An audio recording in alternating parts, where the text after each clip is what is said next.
En fait, c'est un journaliste de l'équipe qui a appelé 2 psychologues, qui s'est dit vas-y je vais faire un article là-dessus. Une des 2 psychologues en fait qui émet la possibilité que les larmes de Novak Djokovic étaient artificielles. Alors en fait le problème c'est pas tant l'article en soi, parce que l'article il est au final c'est un point de vue comme un autre, mais c'est la façon dont il est présenté, et surtout pour la marque l'équipe c'est quand même assez grave de présenter ça juste après cette défaite là quoi. Enfin j'ai vu le truc, j'ai halluciné, je vous le dis, j'ai halluciné. Même moi j'aurais pas osé je pense. Alors que pourtant je suis un peu le roi du putaclic, j'aurais même pas osé faire ça. Franchement, là j'étais comme ça, mais non c'est pas possible. Les larmes sont-elles sincères ou artificielles? Genre comment est-ce que tu peux te poser cette question-là? Donc évidemment, si vous avez vu dans le flot des commentaires qu'ils ont pris, ils se sont fait défoncer. Après, alors eux, bien sûr, leur axe de défense, ça va être quoi? Ça va être, vous comprenez, nous on a juste demandé à des psychologues, et c'est juste le point de vue d'une psychologue. Arrêtez.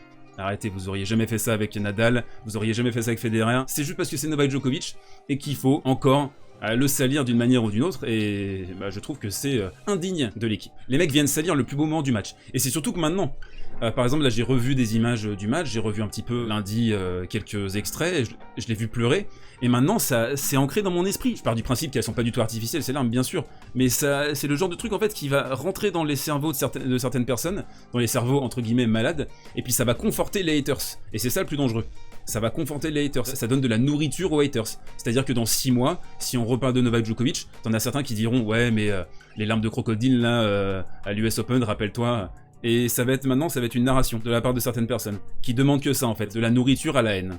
Et ce genre de truc, c'est de la nourriture à la haine. Moi je le pense vraiment sincère, que ce soit ces larmes d'épuisement ou d'émotion devant le soutien du public, il y a à aucun moment de la vie, du monde, on peut penser que ces larmes soient artificielles, à aucun moment. C'est lunaire, ça n'a aucun sens, à aucun moment on peut se dire ça. Quand on regardait le match ensemble là sur Twitch dimanche soir, à aucun moment on peut se dire que c'est fake, genre quelle espèce de cerveau malade peut penser ça?